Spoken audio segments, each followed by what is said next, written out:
Thank you, Mr. Speaker. You heard the gentleman from Fairfax today talk about pre-K, and I'm sure we'll probably hear a series of speeches dealing with K-12. And I do want to respond to that because I think it's very, very important. As a matter of fact, if you recall, last Thursday during the budget debate, actually we had some interesting rhetoric about how this side of the aisle basically in the House budget was going to dramatically cut K-12. And as a matter of fact, numbers were thrown around like 30,000 teachers, et cetera. And I thought what I would do is I'd respond that a little bit. And if you go back to last Friday, right after that budget debate, I went to my office and I saw this flyer from the VEA. And it was interesting that the rhetoric seemed to sort of match the rhetoric on the floor. And here's what the flyer said. It said, "Stand up for public education. The General Assembly is preparing to cut $1.8 billion from education funding." That means 34,000 education employees, or 1 in 6 educators, will lose their jobs, and it will destroy public education as we know it. And so, of course, on Sunday, I looked at my Sunday paper. I had my cup of coffee and my fire, and was sort of interested in reporters who report the rally. And sure enough, it talked about hundreds of people coming to the Capitol to protest education cuts. And one of the quotes I thought was very interesting because it was from Rob Jones, the head of the VEA. And he said, "I hope I have made it clear why the House should take their budget and shove it into the trash can." Certainly a very calm and rational remark, only topped by this remark at the rally. Another person noted that the legislature was voted to raise the speed limit to 70 miles per hour on rural interstates. He is then quoted as saying, "The cost of changing all of the signs should go to the students who don't have anything to eat in the morning." Now, what's curious about that statement is that we didn't cut, of course, the school lunch program or the breakfast program. The charge is just outright false. And I thought to myself, well, should I really say something? Because, frankly, those numbers are so exaggerated and, frankly, so silly, they border on being untruthful. But I've learned a lesson down here. If you don't respond, and that stays out there long enough, good people start to believe it. So here's my rebuttal. First, let's look at the charge that 34,000 education employees, or 1 in 6 educators, will lose their jobs due to the General Assembly. Now, I've told y'all a lot of times I've been in this public school profession for 27 years. The gentleman from Caroline has spent his entire career in public education.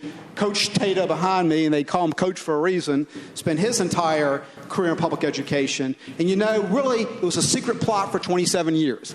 We wanted to see how many teachers we could cut. I mean, think about that a second. Here we are, we've dedicated our life to it, and we're going to allow 1 out of every 6 teachers to be cut?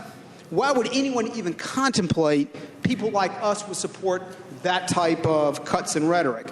The reality is, in K-12, we have gone beyond the Kane budget, but very prudently. As a matter of fact, it's not $1.8 billion, it's around $100 million.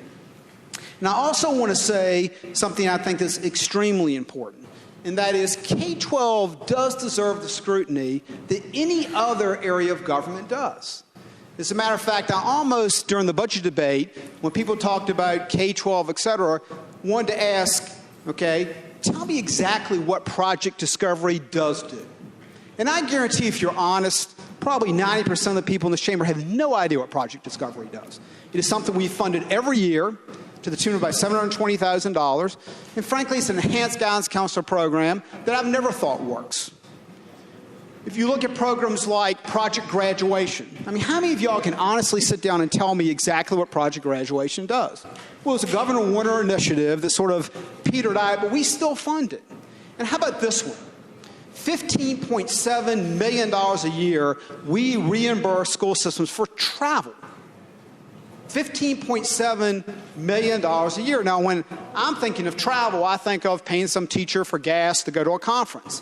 When in reality, what turns out to be is they bill us for the conference, hotels, airfare, everything they can think of.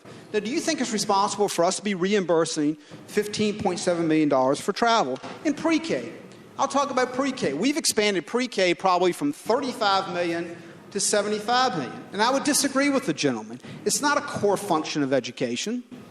And frankly, you better be careful, because every dollar you put into pre-K is a dollar you take out of the classroom.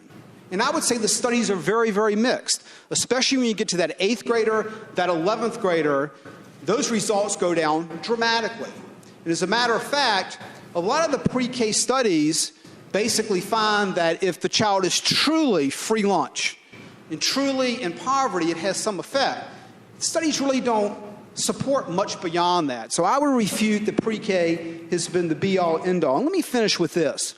We need to have a legitimate discussion about what the level of K-12 funding should be. That's legit. And it's legit to have a position that we didn't fund it enough. We cannot have a rational discussion when you're throwing out silly figures like $1.8 billion, when you're throwing out figures like 34,000 people being laid off. You can't have a rational discussion. We owe it to our constituents on this side of the aisle to be candid about what we did and why we did it. And I think everyone in this House has a responsibility also to be candid on the other side of the aisle, okay, when an organization like the VA comes out with those types of numbers, to hold them accountable. Thank you, Mr. Speaker.